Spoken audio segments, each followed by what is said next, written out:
Hello there, you are watching Nightline with me, Sabrina Zainal. The top stories. Cabinet agrees to maintain current voluntary halal certification policy. And at least 3 people killed as walkie-talkies explode in Lebanon in new wave of attacks.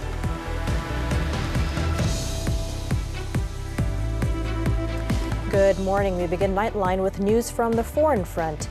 At least 3 people were killed following a new wave of wireless devices exploding in the towns of Samar in Rashaya and Western Bekaa in southern Lebanon on Wednesday.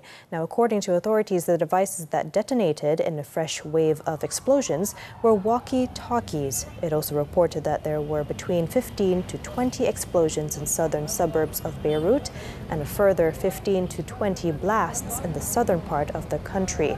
The walkie-talkies, however, are less widely used than the pagers that blew up a day earlier, as they had only been distributed among people organizing crowds, such as funerals and marches.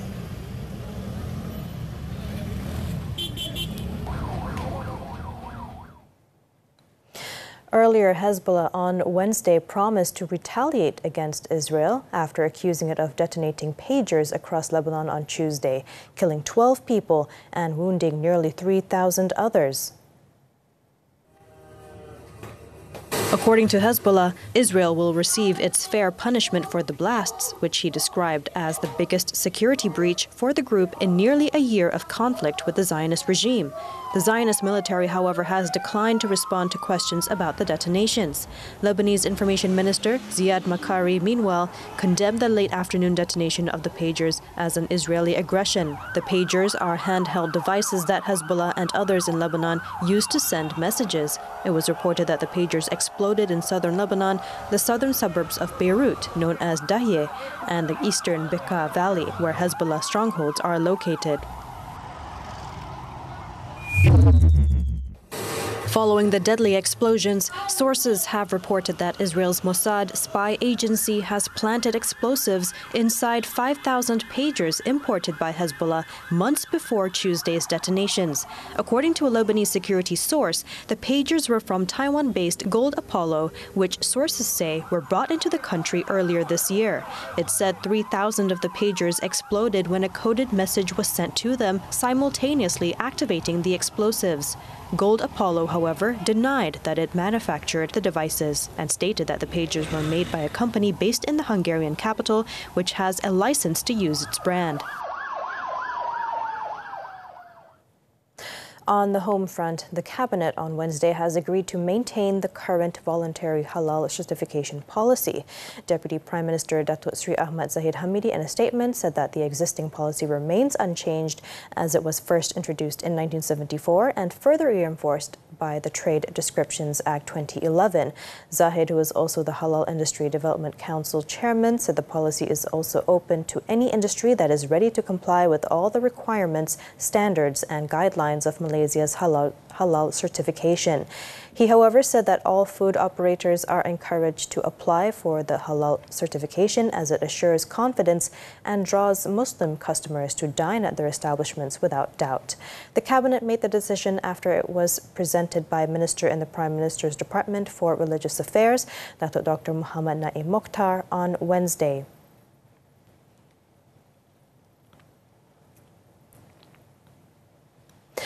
On another matter, Zahid said the future prospects of the more than 400 children and teenagers rescued from charity homes linked to Global Ikhwan Service and Business Holdings, GISBH, recently, including their welfare and education, were also discussed in the cabinet meeting. The Deputy Prime Minister said this would be the government's commitment to these youths, including providing religious education. Bukan saja soal kebajikan, soal latihan, soal masa depan. Jabatan Kebajikan Masyarakat umpamanya telah mencari jalan untuk diadakan tempat pengasingan agar mereka mendapat kepedulian daripada Jabatan Kebajikan Masyarakat. Speaking after his visit to the Laman Usahawan Desa Maha 2024 in Serdang, Zahid said discussions will also be held with the Department of Islamic Development Malaysia, JAKIM and JKM to enable the teenagers to have the opportunity to join technical and vocational education and training (TVET) programs under the Rural and Regional Development Ministry. He explained that the key focus is to provide religious education and guidance, considering the individuals have been in charity homes associated with GISBH.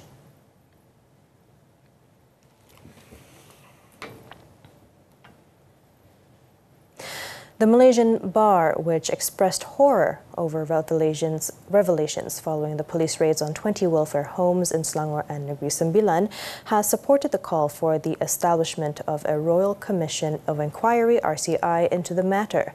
Amid the firm action currently being taken by the authorities, the bar believes that a holistic approach to the system of overseeing welfare homes through long-term reforms is crucial to prevent the recurrence of such incidents. Its president, Muhammad Ezri Abdul Wahab, said the reports of systemic abuse, grooming, and sexual exploitation of child victims in these centers are truly shocking and heartbreaking. He also said the fact that these homes have operated for years without proper oversight has raised concerns about the regulatory framework governing these premises. As such, the bar urged Putrajaya to consider establishing an RCI, as proposed by the Human Rights Commission of Malaysia, Suhakam, recently, to thoroughly investigate the shortcomings that have allowed such alleged abuses to continue for years. The findings of the RCI will hopefully lead to meaningful reforms in child protection policies and institutional oversight mechanisms. Meanwhile, a businessman who is also a GISBH member pleaded not guilty in the Putrajaya Magistrates Court on Wednesday to a charge of making criminal threats against a woman last week. The accused, 39-year-old Muhammad Riza Makar, entered the plea after the charge was read out before Magistrate Ahmad Afiq Hassan. Muhammad Riza was charged with criminally intimidating the 25-year-old woman, a former GISBH member, to cause fear so that she would withdraw a police report she had filed. The offence was allegedly committed at a parking lot in Precinct 4, Putrajaya, at about 10 p.m. on September 9th. The offence, under Section 506 of the Penal Code, carries a penalty of up to 2 years in prison, a fine, or both. The magistrate allowed the accused to be released on a 10,000 ringgit bail in one surety and set the condition that the accused must not disturb, approach, or contact the complainant throughout the trial. The accused, who has 3 wives and 10 children, is also required to report to a police station in the first week of every month. The court set October 18th for mention.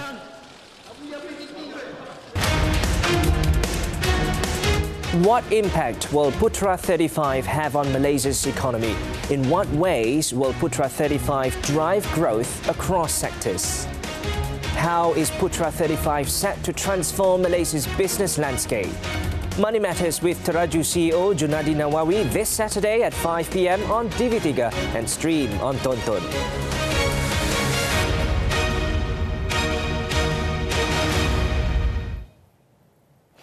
The Malaysian Anti-Corruption Commission, MACC, expects to charge a senior immigration officer next month over a human trafficking syndicate that operated at Kuala Lumpur International Airport, KLIA, bringing foreign nationals into Malaysia using the counter-setting modus operandi. MACC Chief Commissioner Tan Sri Azambaki said the individual, said to be an influential immigration officer, is believed to be the main mastermind behind the syndicate, which facilitated the entry of foreigners through the country's entry points without undergoing proper immigration checks. The MACC Chief Commissioner revealed that the suspect in his 40s, who had been in service for about 20 years, was arrested on September 5th after previously managing to evade capture during earlier operations. Itu yang salah seorang yang kita tangkap tu, dia mengawal lebih kurang dalam 50 pegawai ni. Sebab dia yang saya kata yang berpengaruh, dia menjadi focal person. Sedang cakap dia menjadi focal person untuk menjadi perantara kepada ramai pegawai immigration ataupun hampir semua pegawai immigration ni supaya melaksanakan apa yang diarahkan oleh beliau. He revealed that bribe transactions were in cash and were channeled directly by the mastermind to relevant immigration officers, as well as bribe payments from foreigners to officials through several agents. He said the MACC is still unable to identify the foreigners and the agents involved, and further investigations would lead to their identification.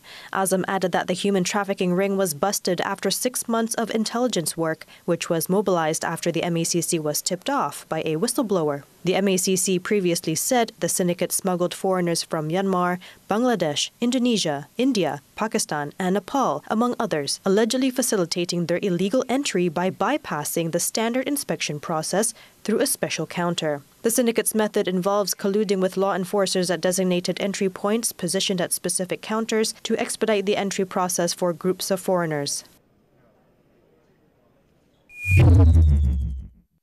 Meanwhile, the MACC has identified 11 major problems and weaknesses involving the Immigration Department at KLIA that require improvements. Azam pointed out that the main problem behind the counter-setting syndicates is weak internal control, which makes immigration officers easy targets for agents and syndicates, saying that the absence of a proper rotation system for officers at KLIA 1 and KLIA 2 allows these groups to form connections with both supervisors and frontline officers. In addition, investigations have uncovered instances of immigration officers accepting bribes to allow foreign nationals who do not meet entry requirements to enter the country. As such, the MACC has proposed several measures for improvement, which includes a ban on the use of mobile phones while on duty. Pegawai yang bertugas di KLIA 1 dan juga KLIA 2, termasuk penyelia, tidak dibolehkan membawa telefon bimbit ketika bertugas bagi mengelakkan mudah dihubungi oleh pihak-pihak lain. Perlu diwujudkan jaringan perhubungan komunikasi lain sepanjang bertugas. Yang kedua, jadual penetapan pegawai di kaunter dibuat ketika pegawai masuk bertugas dan sudah berada di zon kaunter. Mungkin penetapan boleh dibuat oleh pihak-pihak lain. During the press conference, Azam also revealed that nearly 800,000 ringgit in cash was found in the bedrooms of 2 Immigration Department officers who were caught for their involvement in counter-setting during recent operations in Pahang and Malacca. He said the cash found in these 2 instances were part of the 1.49 million ringgit, $9,900 and 5,470 Thai baht that had been seized throughout their operations to date. Also seized were 9 cars and 13 motorcycles, which were believed to have been purchased with bribe money, as well as 27 pieces of gold worth more than 200,000 ringgit. Additionally, 215 bank accounts have been frozen, amounting to more than 3.6 million ringgit. Japan to elect its next prime minister. This and more from the Foreign Front when Nightline returns.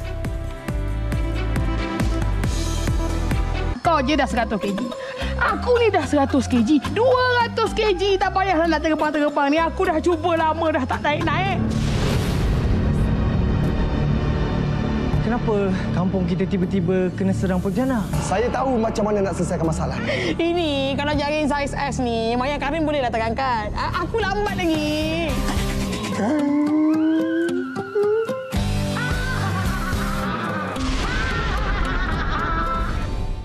Di padang sawana yang luas, siapa yang akan bertahan? Mendominasi rantai makanan di benua Afrika. They must kill to survive. Alam yang kembali bangkit menguasai. After the wildfires. Saksikan keajaiban alam setiap Rabu dan Khamis 5 petang di TV3 dan stream sekarang melalui Tonton. Thanks for staying with us. Voters in India's disputed Jammu and Kashmir casted their votes on Wednesday for the first provincial election in a decade, held in a region long affected by years of unrest. As of 7 p.m. local time, voter turnout of 58.85% was recorded in the first phase of the 3-phase voting assembly elections. The voting took place in 24 of the 90 constituencies. Polling in the remaining 66 assembly seats will be held in the other 2 phases on September 25th and October 1st, while the counting of the votes will take place on October 8th. Over 2 million voters are eligible to vote for 219 candidates, including 90 independents in 8 assembly segments in 3 districts of the Jammu region and 16 in 4 districts of Kashmir Valley.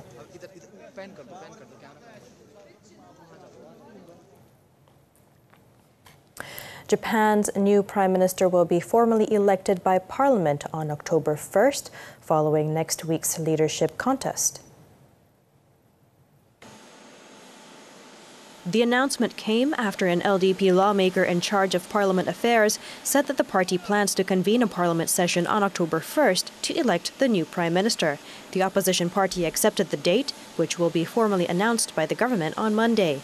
According to polls, 3 frontrunners are emerging among the 9 candidates to succeed Fumio Kishida as head of the Liberal Democratic Party, LDP. The 3 candidates are 63-year-old Conservative Economic Security Minister Sanae Takaichi, 67-year-old former LDP Secretary General Shigeru Ishiba, and 43-year-old Shinjiro Koizumi, son of the former Prime Minister Junichiro Koizumi. The Conservative LDP, which has governed almost uninterrupted for decades, holds a majority in parliament, meaning the winner of the party election is essentially guaranteed to become prime minister.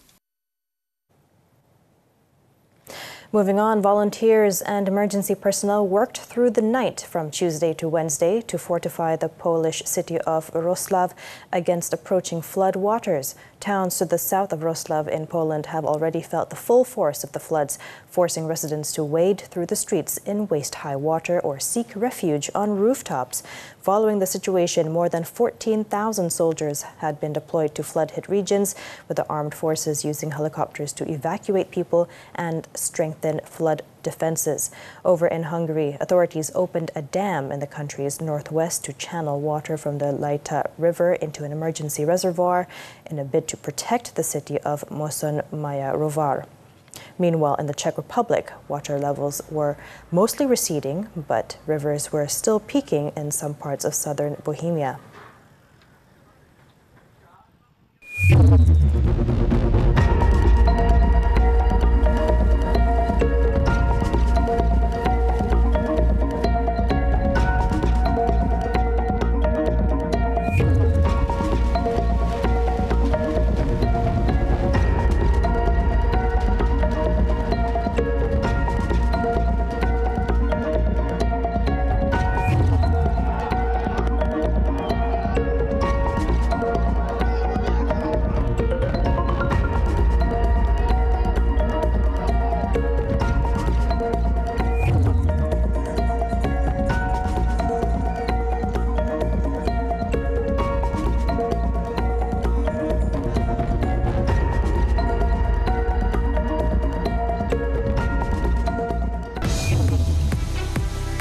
Yusin Yi upset world number 10. Sports action from China Open when we come back.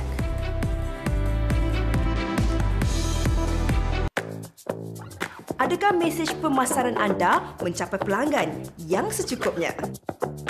Ketahui cara menarik perhatian pelanggan sasaran anda di seminar pemasaran wajib hadir percuma tahun ini, Omnia Advantage.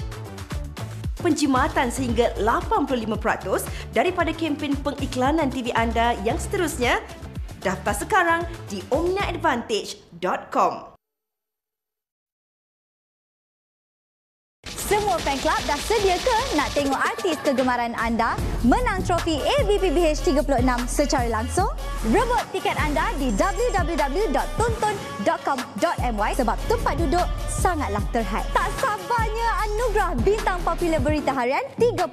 Untuk maklumat lanjut, layari www.tonton.com.my. ABPBH 36 eksklusif di TV3 dan boleh juga stream melalui Tonton. Teguh, kita bersama. We're back with sports. Badminton, the 2024 China Open. National men's doubles professional pair Ong Yu-sin, Teo Yi had to work their socks off to beat Taiwan's Li Jiehui, Yang Po-swan in the first round on Wednesday. The world number 23 duo recovered from a set down to defeat the Taiwan Open champions 13-21, 21-16, 21-15 in a 44-minute battle, securing their place in the second round.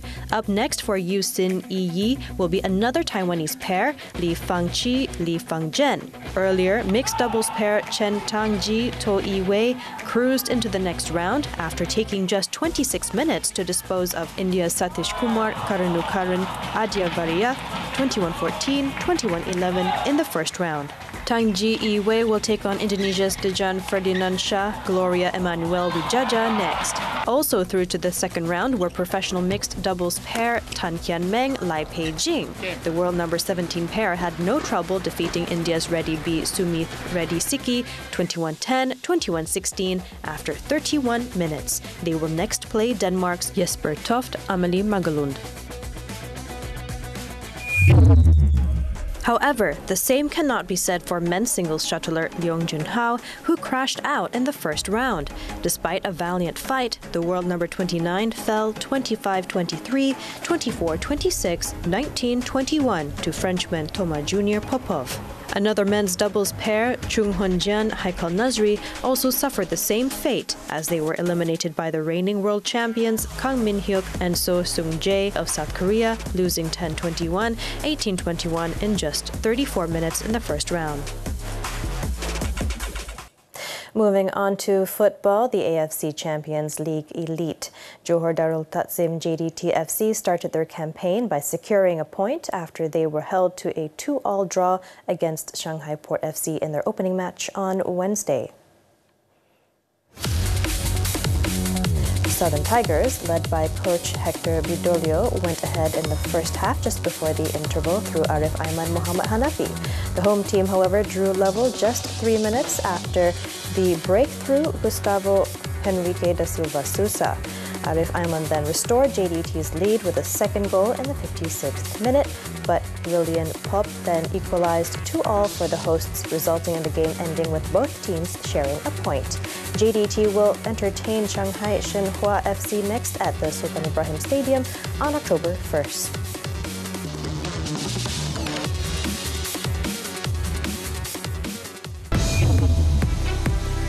Ten vehicle pileup leaves one dead. The details when we come back.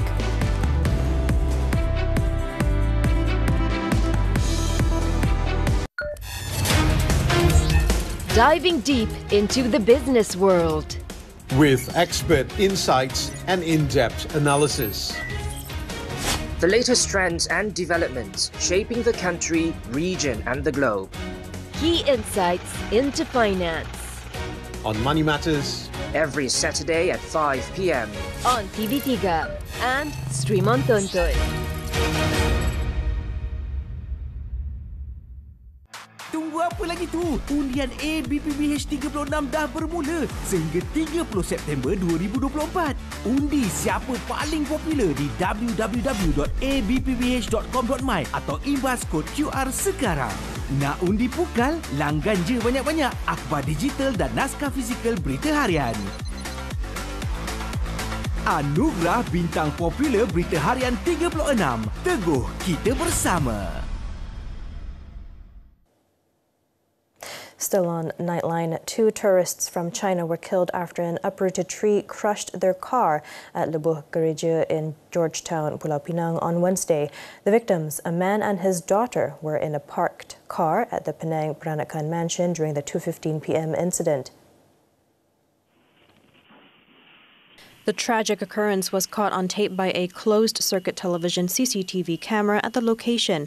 The tree fell along with falling building debris, which crushed 3 vehicles. The car was driven by a local man who managed to escape with another passenger.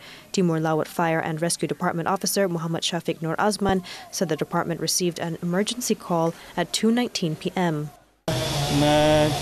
Kedudukan mangsa perempuan di bahagian hadapan di tempat duduk penumpang, manakala mangsa lelaki di bahagian belakang.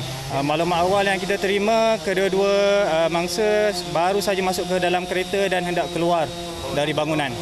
He added that rescuers were able to retrieve the bodies with the assistance of a crane after 3 hours. Meanwhile, Timur Laut Police Chief Assistant Commissioner Razlan Abdul Hamid confirmed that the victims, a man in his 50s and his 38-year-old daughter, were visiting from China. Razlan also said that the victims were pronounced dead at the scene by medical personnel upon arrival. Both victims were sent to Pulau Pinang Hospital for post-mortem. In Perak, 4 individuals were injured, 2 critically, when a tree fell and crushed an MPV and a motorcycle at Taman Glenview in Kamunting. Assistant Director of Operations for the Perak Fire and Rescue Department, Sabarotzi Nur Ahmad, said that the department received an emergency call at approximately 12:53 p.m. and 10 personnel from the Kamunting Fire and Rescue Station were then dispatched to the scene. The fallen tree affected 2 vehicles, namely a Produa Alza carrying 5 passengers and a Yamaha motorcycle with 2 riders.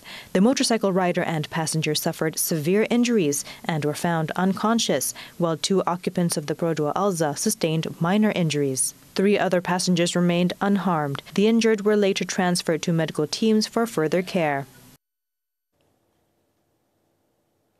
The number of flood victims in Kedah and Pulau Pinang has decreased, while Perlis saw a slight rise.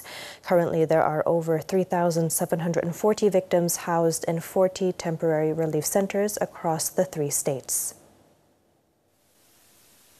According to the Social Welfare Department, JKM's Disaster Information Portal website, as of 10 p.m. on Wednesday, Kedah has recorded 3,058 victims in 27 relief centres across the state. The most affected district is Kota Star, with 1,153 individuals from 325 families taking shelter in 8 PPS. In Pulau Pinang, there are 617 victims affected by the floods, with 10 PPS in operation. A majority of the victims are in the Seberang Perai Utara district, with 429 individuals being housed in 4 relief centres. Meanwhile, in Perlis, a total of 65 victims have been evacuated to 3 PPS in Kangar and Arau. In Negeri Sembilan, a man was killed while 3 others were injured, one severely, in a 10-vehicle pileup in Seremban. The deceased was a 40-year-old man who was crushed when a lorry carrying stones fell on the vehicle. The accident, which occurred at Lingkaran Tengah, involved 8 cars and 2 lorries carrying stones. According to Seremban Fire and Rescue Station Chief Muhammad Idris, 5 firefighters from the District Fire and Rescue Station rushed to the scene after receiving a distress call at 1:26 p.m. Rescuers, however, were only able to extricate the body of the trapped victim after the lorry was removed with the help of a crane. Satu mangsa dipercayai telah meninggal dunia dan telah kita keluarkan mengambil masa lebih kurang 2 jam. Itu pun atas bantuan kren. Kemudian satu mangsa perempuan cedera parah dan 2 lagi cedera ringan. The incident also caused the traffic to be obstructed as large stones were left scattered on the road. The body of the victim was sent to the Tunku Jafar Hospital, where the 2 injured are also being treated. In the meantime, in Johor, a former security guard was charged at the Johor Bahru Sessions Court on Wednesday for raping and robbing his niece last month. The 31-year-old man, who claimed to suffer from mental disability, pleaded not guilty after the charges were read to him before judges Rasida Rosli and Hazilia Muhammad. According to the charge sheet, he was accused of raping his 33-year-old niece in a room at a house in Taman Cempaka at 4:30 a.m. on August 26th. The man was charged under the Penal Code for rape, which provides a maximum of 30 years imprisonment and up to 10 strokes of the cane upon conviction. In a different courtroom, he was also charged with robbing his niece of 40 ringgit, 20 Singapore dollars, and a mobile phone at the same time and date. He pleaded not guilty to the charge under the Penal Code and may face a 14-year jail sentence with the possibility of a fine or caning if found guilty. The court set September 25th for case mention.